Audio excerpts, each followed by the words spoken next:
Hello everyone, আমার channel my ফ্যামিলিতে তোমাদের সবাইকে অনেক অনেক স্বাগত। যা গরম পড়েছে তাতে শুধু ইচ্ছে করে বিভিন্ন রকম শরবত খেতে।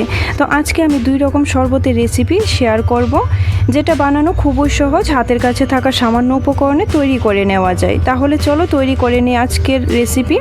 তার জন্য একটা মিক্সি জারে দিয়ে দিচ্ছি ছোট করে টুকরো করে রাখা 2 বাটি তরমুজ। বাজারে এখন প্রচুর পরিমাণে তরমুজ পাওয়া যায়, আর ওই তরমুজ দিয়ে বিভিন্ন রকমের শরবতও বানিয়ে খাওয়া যায়। আর দিচ্ছি কয়েকটা পুদিনা পাতা, 2 চা চামচ চিনি দিতে না চাইলে তোমরা নাও দিতে পারো বা এখানে মিশ্রিও দিতে পারো। আর দিচ্ছি 1/2 চা চামচ বিট লবণ, 1/2 চা চামচ চাট মশলা আর সামান্য একটু রেগুলার লবণ।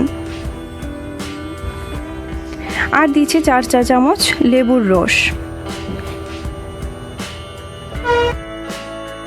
আর দিয়ে দিচ্ছি 1/2 কাপ ফ্রিজের জল। এখন একটা পেস্ট তৈরি করে নেব। পেস্টটা তৈরি করার পর একটা ছাঁকনির সাহায্যে ভালো করে ছেঁকে নেব, যাতে তরমুজের বীজগুলো ছাঁকনিতে আটকে যায়। দেখো তরমুজের জুস তৈরি হয়ে গেছে। এই জুসটা দিয়ে আমি 2 রকম শরবত তৈরি করব। একটা গ্লাসে দিয়ে দিচ্ছি কয়েক টুকরো বরফ, তারপর এর মধ্যে তরমুজের জুসটা দিয়ে দিচ্ছি।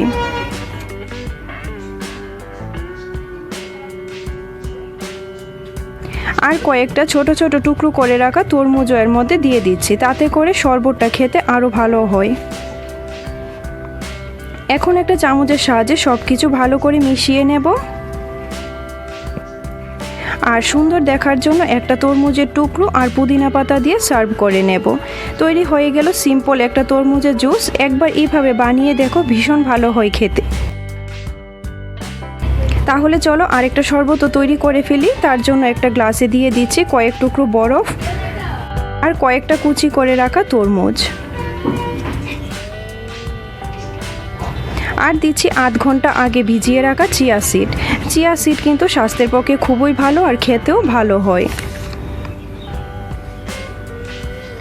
আর দিচ্ছি আগে থেকে তৈরি করে রাখা তরমুজের জুসটা, 1/2 কাপ জুস দিয়ে দিচ্ছি, আর বাকি আধ গ্লাস দিয়ে দিচ্ছি স্প্রাইট। এখন সব কিছু ভালো করে একবার মিশিয়ে নেব।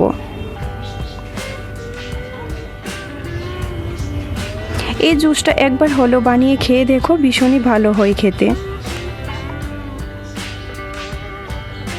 আর এখন সার্ভ করার আগে দিয়ে দিচ্ছি একটা লেবুর স্লাইস আর পুদিনা পাতা। আজকের 2টো সিম্পল শরবতের রেসিপি কেমন লেগেছে কমেন্টে জানিও। ভালো লাগলে লাইক শেয়ার করে দিও, আর চ্যানেলটাকে সাবস্ক্রাইব করে পাশে থেকো। দেখা হচ্ছে নতুন কোনো ভিডিওতে। সবাই ভালো থাকবে, সুস্থ থাকবে। Thank you.